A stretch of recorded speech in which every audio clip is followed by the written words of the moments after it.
Economic stabilisation fund, और वित्त मंत्री जी का कहना है कि मुझे इसलिए चाहिए कि कुछ अनएक्सपेक्टेड ऐसी चीजें हो रही है,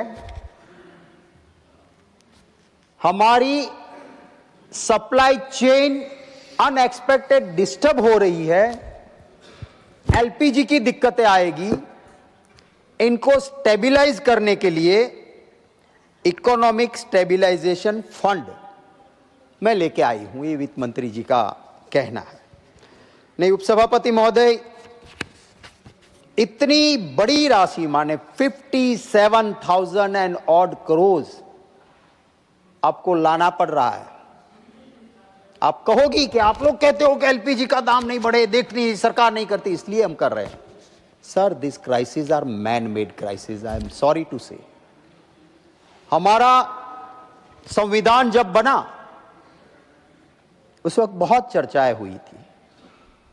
हमारे संविधान ने उस वक्त कहा था हमारा देश किसी और देश की राजनीति में कभी भी हस्तक्षेप नहीं करेगा।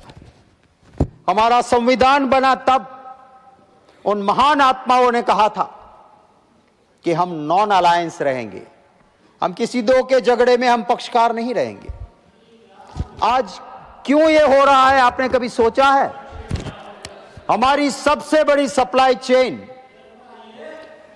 जिस चैनल से आती थी उस चैनल का कंट्रोल ईरान डिस्टर्ब कर सके, ये दुनिया जानती थी।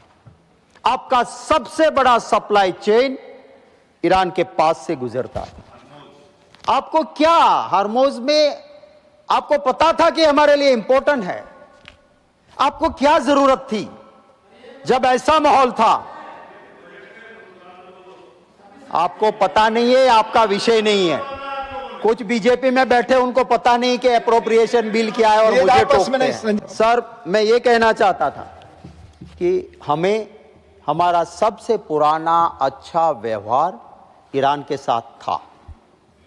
जब चल रहा था ये, हमें कोई जरूरत नहीं थी इजराइल पहुंच जाने की और ये मां की भूमि, ये बाप की भूमि करने की कोई जरूरत नहीं थी। कुछ देश है जिनको दिक्कत नहीं आ रही है क्योंकि वो इस तरह से पार्ट नहीं बने। आज देश जो भुगत रहा है, विदेश नीति किसी पॉलिटिकल पार्टी की नहीं हो सकती है। पॉलिटिकल पार्टी आती है, जाती है, विदेश नीति देश के लिए होती है और विदेश नीति देश के हित में होती है, बिना सोचे समझे।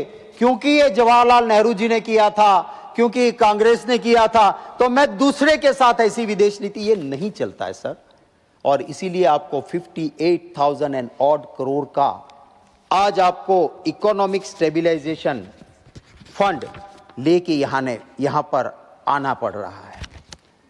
मैं जरूर आपके जरिए वित्त मंत्री जी को कहना चाहूंगा कि आपकी सबसे ज्यादा चिंता गैस सप्लाई की है। आपने 58,000 करोड़ रखा है, उसमें से एक प्रावधान आप ये भी कर लीजिए, क्योंकि कोई नॉन बायोलॉजिकल एक साइंटिस्ट ने कहा है कि नाली में बर्तन ऊंधा करो, उसमें छेद करो मित्रों, और उससे गैस निकलता है और चाय का ठेला लग सकता है। और अगर यही चीज है तो आप ये 58,000 करोड़ में से वो भी कर लीजिए, ताकि हर जगह पे नाली तो निकलती ही है, उल्टा बर्तन डाला, पाइप लगाई और हो गया। सर, ये गैस की चिंता है। सर, हमारे एक पक्षी को हमारे गुजरात में शाहमृग कहता है।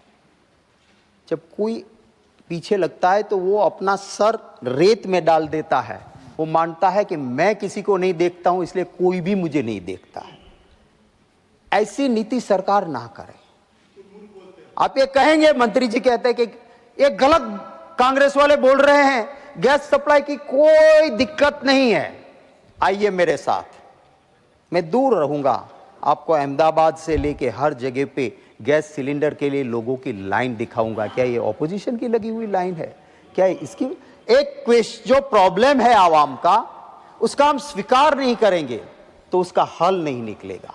इसलिए मैं चाहता हूं कि सरकार इस बारे में गंभीरता के साथ जरूर सोचे।